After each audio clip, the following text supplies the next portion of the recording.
तबाही आने वाली है। सूरज की किरणें धरती पर इंटरनेट को हमेशा के लिए बंद कर देंगी। इंटरनेट भी बंद हो जाएगा, जीपीएस भी बंद हो जाएगा, सारी सैटेलाइट्स तबाह हो जाएंगी, तबाही ही तबाही। और आपने ऐसे वीडियोस इंस्टाग्राम पर जरूर देखे होंगे अपनी फीड में, क्योंकि भैया बड़े बड़े न्यूज चैनल के एंकर्स तक इस तरीके की बातें करके लोगों को मिसगाइड कर रहे हैं। तो जब मैंने इस तरीके के वीडियो देखे तो मुझे याद आ गया 6 महीने पहले बनाया गया अपना ये वाला वीडियो। तो इन लोगों की इस तरीके की बातें सुनकर मुझे तो हंसी आई ही, साथ में सूरज को भी हंसी आ गई। और अगर आपको यकीन ना हो तो जरा इस तस्वीर को देख लो। ये नासा द्वारा ली गई सूरज की फोटो है भाई, ये कोई एडिटेड फोटो नहीं है, ये इंस्टाग्राम नहीं चल रहा, यहाँ फर्जी ज्ञान नहीं होता, ये एक्चुअल फोटो है सूरज की, वो भी हंसते हुए। अब सूरज क्यों हंस रहा है, 2024 में एक्चुअली में होने क्या वाला है, वो तो मैं आपको आज के वीडियो में बताऊंगा ही। साथ ही मैं ये भी बताऊंगा कि कैसे साइंटिस्ट लोगों ने पॉसिबिलिटी ढूंढ निकाली है किसी और ग्रह पर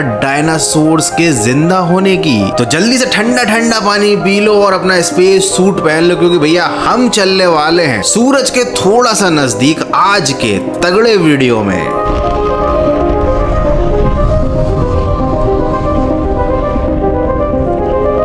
भैया सूरज है source of life on this earth, ये तो आप सबको पता ही होगा। और नासा ने रिसेंटली सूरज की एक फोटो भी पब्लिक की है जहां पर सूरज हंस रिया है, लाफिंग सन, मतलब समझ रहा है। और यहाँ पर ये जो डार्क पैचेस दिख रहे हैं ना तुम्हें, जिससे लाफिंग टाइप की एक इमेज क्रिएट हो रही है, ये बहुत डराने वाली चीज है। अब ये बात तो आप सबको पहले से मालूम होगी, क्योंकि आप लोग साइंस के स्पेस के वीडियोस देखते आ रहे हो कि भैया सूरज जो है वो अपनी एक्सेस एनर्जी जो है, एक तरीके का सोलर फ्लेयर जो है, वो वातावरण में या फिर व्हाट कैन बी से एटमॉस्फेयर में छोड़ देता है बाहर। जो एक्सेस एनर्जी होती है या फिर एक एनर्जी का तूफान टाइप से जिसको बोलते हैं, वो बाहर फेंक देता है। तो जिस भी एरिया की एनर्जी बाहर फेंका जाती है वो एरिया थोड़ा सा कंपैरेटिवली ठंडा हो जाता है। और नासा के सैटेलाइट्स में वो एरिया जो होता है वो काले रंग से दिखाई देता है, डार्क कलर से दिखाई देता है। कुछ समझे दया?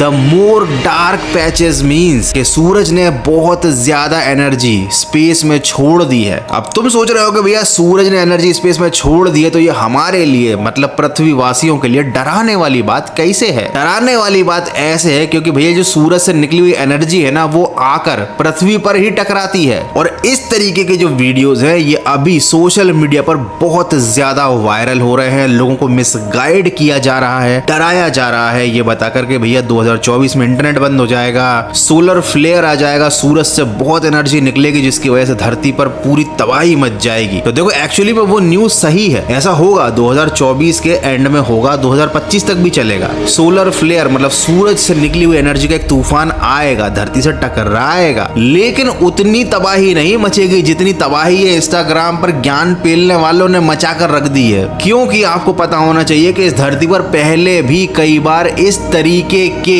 या शायद इससे भी ज्यादा पावरफुल सोलर के तूफान आ चुके हैं। तो कभी आपको याद है आपकी दादी परदादी नानी नाना ने बताया कि हाँ भैया सोलर तूफान आया था? ऐसा कुछ नहीं है, क्योंकि पता ही नहीं चलता, आता है चला जाता है। हाँ लेकिन 2024 में पता चलेगा, क्योंकि हम लोग टेक्नोलॉजी पर बहुत ज्यादा डिपेंडेंट हो चुके हैं। हमारी हर चीज टेक्नोलॉजी से चल रही है भैया, जीपीएस, इंटरनेट, सैटेलाइट। तो भाई इन सब चीजों पर सूरज की जो फ्लेयर्स है उनका असर पड़ेगा, 100% पड़ेगा। और उस जो तूफान है उसका असर हमारी डेली लाइफ पर भी पड़ेगा। हो सकता है कुछ दिनों के लिए इंटरनेट बंद हो जाए, कुछ जगहों पर, सब जगह पर नहीं, कुछ जगहों पर कुछ घंटे के लिए बंद हो जाए, कुछ घंटे कुछ जगहों पर शायद जीपीएस काम करना बंद कर दे। अब तुम्हारे दिमाग में सवाल आ रहा होगा गौरव भाई ये सब क्या चक्कर है, मतलब ये क्या है सूरज से निकलने वाला तूफान एंड ऑल दैट थिंग। तो भैया देखो, अगर तुम्हें एक्चुअली में बहुत डिटेल में जानना है तो मैंने एक पूरा 10 मिनट का वीडियो बनाकर रखा है, वो ये है, इसी चैनल पर जाकर देख लेना। लेकिन अगर तुम्हें शॉर्ट में समझना है तो मैं अभी एक्सप्लेन कर देता हूँ। तो सूरज से निकलती है सोलर विंड शॉक वेव, मतलब सूरज अपनी एक्सेस एनर्जी को निकालता है, वो हमारी धरती के मैग्नेटोस्फीयर के साथ जब कांटेक्ट में आती है, मतलब हमारी धरती के आसपास का जो चुंबकीय क्षेत्र है उससे ये सोलर का स्ट्रोम टकराता है। ये 5 लेवल का होता है, पहले लेवल का सबसे कमजोर और 5वें लेवल का सबसे ज्यादा स्ट्रॉन्ग। जो SWPC है, US US space weather prediction centre, उनके अकॉर्डिंग जब पृथ्वी के आसपास सोलर विंड में बहुत ज्यादा चेंज आते हैं तब पृथ्वी का मैग्नेटोस्फीयर में बहुत बड़ा डिस्टरबेंस क्रिएट होता है और इसी की वजह से धरती पर जियो मैग्नेटिक स्ट्रोम आता है। ये पृथ्वी पर मौजूद सारी सैटेलाइट्स को बर्बाद कर सकता है, रेडियो नेटवर्क जीपीएस को भी खराब कर सकता है और बहुत सारी जगह पर तो इलेक्ट्रिसिटी की सप्लाई भी डिस्टर्ब हो सकती है इस तरीके के जियो मैग्नेटिक स्ट्रोम से। इतिहास का सबसे बड़ा जियो मैग्नेटिक स्ट्रोम भी अभी तक आ चुका है, 1859 में ये आया था। तो भैया मेन बात ये है कि कुछ बड़ा, कुछ मजेदार और कुछ तबाही वाली चीज होने तो वाली है, लेकिन वो कैसी होगी, किस लेवल पर तबाही होगी, किस लेवल पर डिस्टरबेंस क्रिएट होगा, अभी कुछ नहीं कहा जा सकता। तो इंटरनेट पर खासकर इंस्टाग्राम वगैरह की रील्स को देखकर ज्यादा ज्ञान मत लिया करो, और ज्ञान लिया तो करो लेकिन टेंशन मत ज्यादा लिया करो। क्योंकि भैया मुझे कितने लोगों ने डीएम कर दिया, अरे भैया देखो ये क्या हो रहा है, तूफान आने वाला है क्या, इंटरनेट बंद होने वाला है क्या। अरे यार, जब मैंने 6 महीने पहले ही पूरा डिटेल में वीडियो बनाकर सब कुछ एक्सप्लेन कर दिया था और वो वीडियो देखने के बाद भी तुमको टेंशन हो रही, तो फिर मतलब क्या है? मतलब ये उस वीडियो को एक बार फिर से जाकर देखो। प्यारी समझ गई।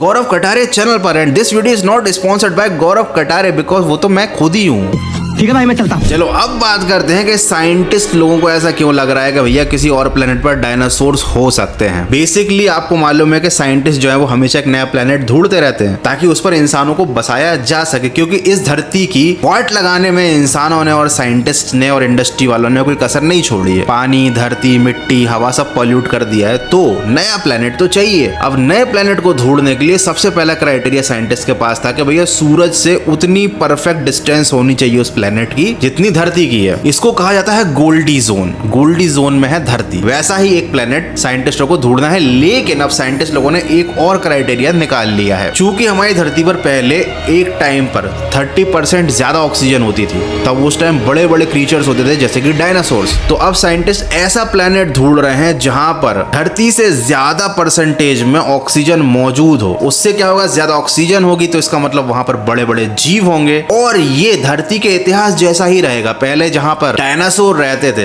वहां पर एक ब्लास्ट हुआ, एक एस्ट्रॉइड गिरा, डायनासोर खत्म हो गया और इंसानों का राज हो गया। सेम इतिहास दोहराया जाएगा, एक ऐसा प्लेनेट ढूंढा जाएगा जहां पर ऑक्सीजन ज्यादा होगी, जहां पर बड़े बड़े क्रीचर्स होने की पॉसिबिलिटीज होगी और फिर वहां पर जाकर इंसान उन जानवरों का या उन डायनासोर्स का सफाया करके खुद बस जाएंगे। मतलब सोच रहे हो ये साइंटिस्ट लोगों की प्लानिंग कितने ज्यादा नेक्स्ट लेवल की चलती रहती है। ये लोग डायनासोर्स को ढूंढ रहे हैं दूसरे प्लेनेट्स पर, लेकिन इसलिए नहीं कि उन डायनासोर्स पर कुछ स्टडी कर सके, इसलिए ताकि उनका सफाया करके खुद जाकर इंसानों को उस प्लेनेट पर बसा सकें। वो तो ऊपर वाले का शुक्र है जो साइंटिस्ट लोगों को आज तक कभी ऐसा प्लेनेट मिला ही नहीं, और मिला तो इतनी दूर मिला जहां पर जाने की अभी इंसानों की हैसियत ही नहीं है। आई मीन टू से हमारी टेक्नोलॉजी इतनी डेवलप ही नहीं हुई है कि इतनी लंबी डिस्टेंस को हम लोग जिंदा एक ही जीवन में कवर कर पाए। यार ये वाला जो टॉपिक है ना, इस पर मैं हो सकता है अभी आने वाले महीने में एक पूरा डिटेल में वीडियो बनाऊं, क्योंकि भाई इसमें इतनी मस्त इन्फॉर्मेशन है ना, ये सुनकर आपको मजा आ जाएगा। लेकिन अभी इस वीडियो को देखकर आपको मजा आया कि नहीं, मुझे कमेंट करके बता देना। आई नो कि